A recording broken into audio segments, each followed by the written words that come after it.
Hi guys, Eric Pathy here at Pickdawgz.com for your Tuesday, December 2nd report. It's hard to believe before you blink, it is going to be a new year. 2026 will be upon us. I got to tell you, Al, I know you don't read the comments, but we got a lot of positive comments in yesterday's videos. They like to hear the humanity of it. Like, I could tell that people were really like digging. They want to know that the guy manning the ship has got his life vest on. That's I don't. I don't even know what that. I mean, it's. I'm glad I you don't know, read the comments. I've yeah, got yeah. enough. But great video, great video. It's hard losing, but transparency is what's important to us. Um, you know, NFL has been money. Al has been on fire. And I screenshotted you that text earlier today where you got a belated happy Thanksgiving from a client of ours. So yeah, there's guys out there that they get it. They know the deal. You know what I mean? Yeah, I mean, I care about the whole enchilada, not like the bits and pieces of it. Yeah, the NFL has been great, but college football has not. So it's for me, it's everything combined. It's not just one thing. Totally. Did you watch the end of the Landover, Maryland game last night over here? Everybody that doesn't live Yeah, here thinks Washington D.C. is in D.C. It's in I was I Maryland. was I was I was, I was texting another handicapper friend of mine, and I basically said that went from being the worst loss of the year to the best win of the year. I know who. I know. I'm not going to say his name because he mentioned on Twitter that he lost an hour of one day of his life.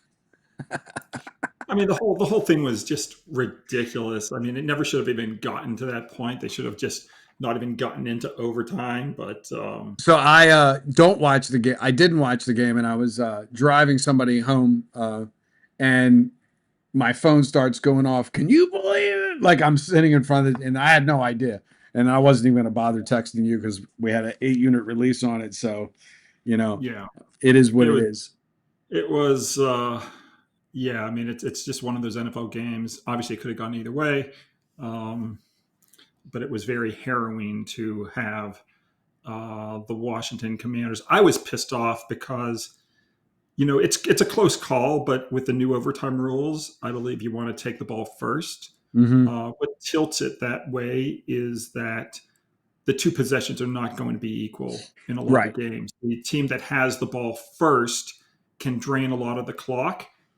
Didn't happen yesterday because they scored in like 1.5 minutes, and you had 8 minutes left of the clock. But you don't know that going into the possession, and it could be a situation where the team takes 7 minutes off the clock, scores the touchdown, and now you're left with 3 minutes, and you don't have the full play calling that you would otherwise have if you take the ball first. And in a Super Bowl, I think you want to take the ball second for sure because it's 15 minutes and um, there's just advantages. There's never going to be a third possession in a Super Bowl. The game's going to end Right. after the other team's either going to go for two or it's never going to go. There's.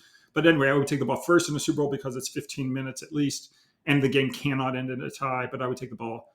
I would take the ball second in the Super Bowl. I would take the ball first in the regular season because it's 10 minutes. And the guy, the Washington coach, wins a coin toss, and I was livid when he decided to kick off. I was like, "What the fuck are you doing?" Because I wanted to, at worst, maybe only lose by 3. I didn't want to have to, Right. the other team score by 7. But yeah, So the Skins, sorry, the Commanders scored, and then they have to go for 2 to win the game, right? At that point. they could have just taken the tie. But Ah, they got 3 wins on the season. It doesn't really matter. exactly. And Right. you might even say, it's like, let's go for the win. And if you lose, hey, you get a better draft pick. I mean, Right. Exactly. there's Right. really Right. no cost to a team like that going for the win. You try to give the fans something exciting. Maybe half the time you win and the fans go home happy, but at least you went for it, I think. So There you go. So with that being said, we'll keep this video short and sweet as we discussed before we did this video. There is no early college football till Friday with the championship games. So I guess it gives you a little more breathing room to handicap the games since they're all on Friday. Um, And there's nothing to talk about. There's no Tuesday, Wednesday, or Thursday college football this week. Yeah, no, it's obviously it's less work because you don't have 65 or 60 college football games to work up. You only have like 6 or 7 or however many college football games there are. So yeah, it's a little bit easier. The workload goes down, but then it picks right back up with the bowl game. So Right. you get like a 7-day respite until the bowl matchups are announced, and then you're knee deep in it again. Got it. Yeah, let's just look at college, or I'm sorry, let's look at the NBA. Okay. It's would have been a good matchup, but for the fact that Steph Curry is injured and not playing. So now you've got the Oklahoma City Thunder favored by 11.5 or 12 points. It's even 12.5 at BetOnline at Golden State. Oklahoma City is 20-1. Their only loss was at Portland. We had a big play on Portland in that game, so I remember that.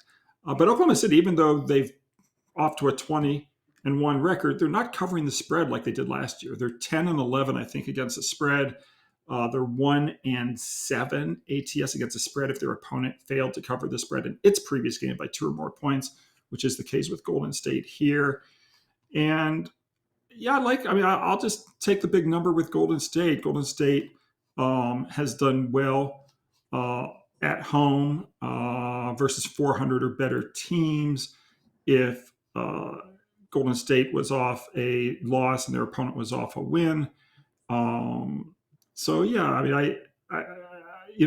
Oklahoma City is so fully valued right now. I don't think there's much value in betting on them. Obviously, when you go 20-1 and you're still underwater ATS, so we'll take Golden State plus the 12 points. Golden State plus the 12 is your complimentary selection. Yeah, I believe last year they were the most profitable. Most profitable team in the history of my database. There you go. They were the number one regular season team. I mean, they played 83 games because they played in the finals of that stupid NBA Emirates Cup. So they played 83 games instead of 82, and I think they were whatever it was, 54, 28-1 ATS or something like that. And it was the best win percentage of any team in the regular season. Not to keep this video longer, but you'll get people like, so is this the line makers adjusting on that team so they're 20-1, but they're not getting the job done against the spread, or is it just I think it's a combination. I also think you just came off a championship season. But yeah, I mean it's everything. It's the lines makers have adjusted. Yeah, I'm looking here, 10-11. Yep, you're right, 10-11. Yeah, and I haven't really looked into it closely, but I do believe they have a much better margin of victory this year than they did last year. I think last year it was something ridiculous, like in the 12s. And then this year, I think their margin victory is maybe 16 or 17. Let me just pull it up. So yeah, I'm looking at their losses. I'm looking at their losses. So obviously they lost one game. They're 20-1. They lost to Portland on November 5th, laying 3.5. So obviously they didn't cover. And then I'm looking to see their other losses. But go ahead. What were you going to say? They only have one loss.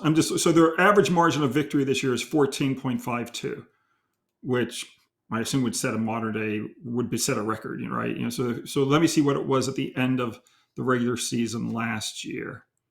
I want to say it was in the 12s. Hold on a second if I can find it here. At the end of the regular season last year, it was, where is it? 12.22. Actually, 12.48 because so it was 12.48 last year, and this year it's in the 14. So they're playing better, if you want to call it that, but they're not covering the spread. Right. So I'm looking here. They're 1, 2, 3, 4, 5, 6. They're 2-6. Their last 8. Again, laying 17.5, 18.5, 18.5, winning and not covering. Winning and not 113-99, 126-109, 109-96.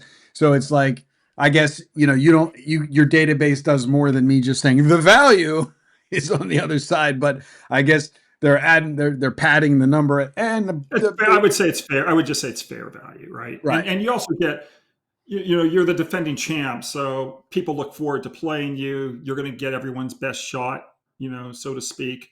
Last year Boston was the defending champ, and they didn't do well ATS last year. So it's yeah. I mean, I expect they're going to be around the 50% mark all season long. Got it. So. All right, so we're going to take the Warriors plus the 12 as your complimentary selection, guys. Reach out for the all access, and as always, good day and good luck.